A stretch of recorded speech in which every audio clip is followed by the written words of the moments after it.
നമസ്കാരം, ചാനൽ 91 ന്യൂസിലേക്ക് സ്വാഗതം. ആഡംബരങ്ങളും ധൂർത്തുകളും പരിധി വിട്ടതിന്റെ അനന്തരഫലമാണ് നിലവിൽ കേരളത്തിൽ സംഭവിച്ചിരിക്കുന്ന അതിരൂക്ഷമായ സാമ്പത്തിക പ്രതിസന്ധി. വരും വർഷങ്ങളിൽ കേന്ദ്ര സർക്കാരിൽ നിന്നും കടമെടുക്കാൻ അനുവദനീയമായ പരമാവധി തുക വളരെ നേരത്തെ തന്നെ വാങ്ങി ഇവിടുത്തെ കടങ്ങൾ തീർക്കുവാനുള്ള ശ്രമങ്ങൾ നമ്മുടെ സാമ്പത്തിക രംഗത്തെ ശിഥിലമാക്കും എന്നതിൽ സംശയമില്ല. അതിനിടയിലാണ് മറ്റൊരു കുബുദ്ധി ഉദയം ചെയ്തിരിക്കുന്നത്. ജീവാനന്ദം എന്ന പുതിയൊരു തട്ടിപ്പ് പദ്ധതി. ജീവാനന്ദം എന്നത് ഒരു സാമ്പത്തിക ചൂഷണം തന്നെയാണ്. ഗവൺമെന്റ് ജീവനക്കാരുടെ ശമ്പളത്തിൽ നിന്നും പരമാവധി തുക സർക്കാർ ബലപ്രയോഗത്താൽ പിടിച്ചെടുക്കുന്ന ഒരു വൻ പണപ്പിരിവ്.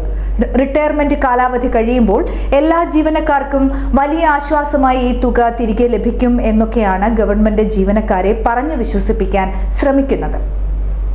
വാർദ്ധക്യകാലത്തിൽ പെൻഷൻ പറ്റി ജീവിക്കുന്ന ഗവൺമെന്റ് ജീവനക്കാർക്ക് സത്യത്തിൽ ഒരു നിശ്ചിത തുകയുടെ ആവശ്യം മാത്രമാണ് ഉള്ളത്.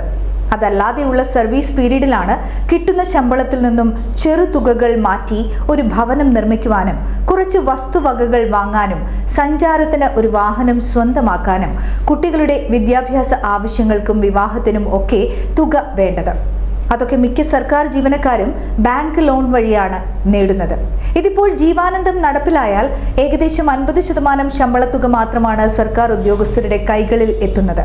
ആ പണം ഒന്നിനും തികയാതെ വരും. ചുരുക്കത്തിൽ ഏറ്റവും സുരക്ഷിതമായിരുന്ന ഗവൺമെന്റ് ജോലിയും രൂക്ഷമായ പ്രതിസന്ധിയിലേക്ക് മാറിക്കഴിഞ്ഞു.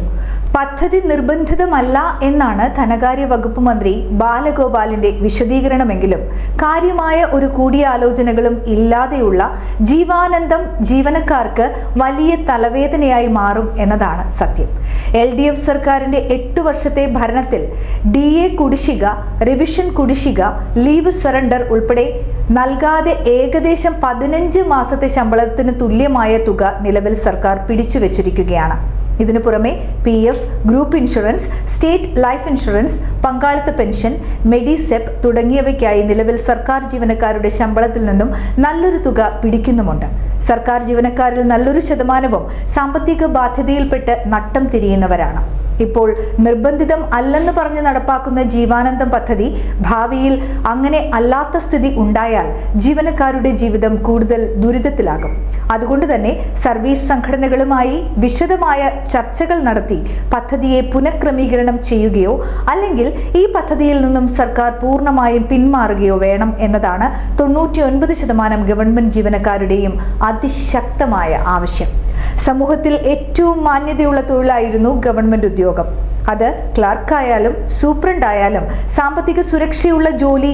നിലവിലെ സാഹചര്യത്തിൽ ഗവൺമെന്റ് ജോലി എന്നാൽ ശമ്പളം കിട്ടാത്ത കൂലിപ്പണി എന്ന നിലയിലേക്ക് തരം താഴ്ന്നു പോയിരിക്കുന്നു. KSRTC ഉൾപ്പെടെയുള്ള പല വിഭാഗങ്ങൾക്കും മാസങ്ങൾ കഴിയുമ്പോഴാണ് എന്തെങ്കിലും കിട്ടുന്നത്. ജീവാനന്ദം കൂടി നടപ്പിലായാൽ ഗവൺമെന്റ് ജീവനക്കാർക്ക് ജീവിതം മുന്നോട്ട് കൊണ്ടുപോകണമെങ്കിൽ സർക്കാർ ജോലി സമയം കഴിഞ്ഞ് പാർട്ട് ടൈമായി മറ്റെന്തെങ്കിലും തൊഴിൽ കൂടി ചെയ്യേണ്ട ദുരവസ്ഥയിലേക്ക് കാര്യങ്ങൾ മാറും.